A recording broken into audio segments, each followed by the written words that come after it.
Isang bahay sa Bacoor, Cavite na posibleng pinagtataguan ng hinihinalang isa sa pinakamalaking supplier ng droga sa buong probinsya ang sinalakay ng mga otoridad kanina. May nusugo si John Consulta. John!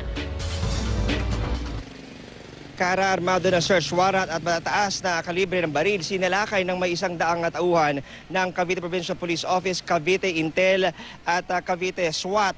Itong isang lugar nga dito sa Barangay Dato Ismael sa Bacoor, Cavite.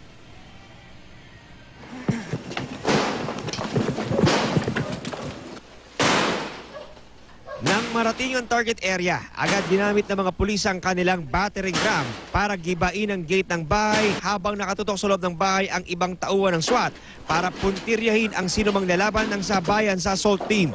Dahil sa sobrang kapal ng lock at harang sa main gate ng bahay, napilitang gumamit ng bolt cutter ang mga pulis para magkaroon ng butas sa pinakamahinang bahagi ng gate. Makalipas ang halos 5 minuto, napasok na rin ng raiding team ang loob ng bahay ni Taote Sultan alias Taote. Hinihinalang isa sa pinakamalaking supplier ng droga sa buong Cavite.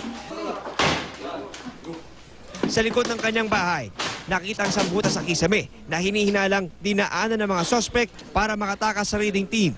Ngayon buwan pa lang ng Hunyo, mahigit 100 ang naaresto at di bababa sa kalahating kilo ng shabu ang nakumpiska ng Cavite Police sa sunod-sunod na operasyon ngayong buwan. Halos lahat itinuturo ang sinalakay na lugar sa Dato Ismael na umunoy pinanggagalingan ng droga. Kaya ayon sa mga otoridad, di sila titigil hanggat di nasusugpo ang mga nasa likod ng operasyon ng iligal na droga sa probinsya.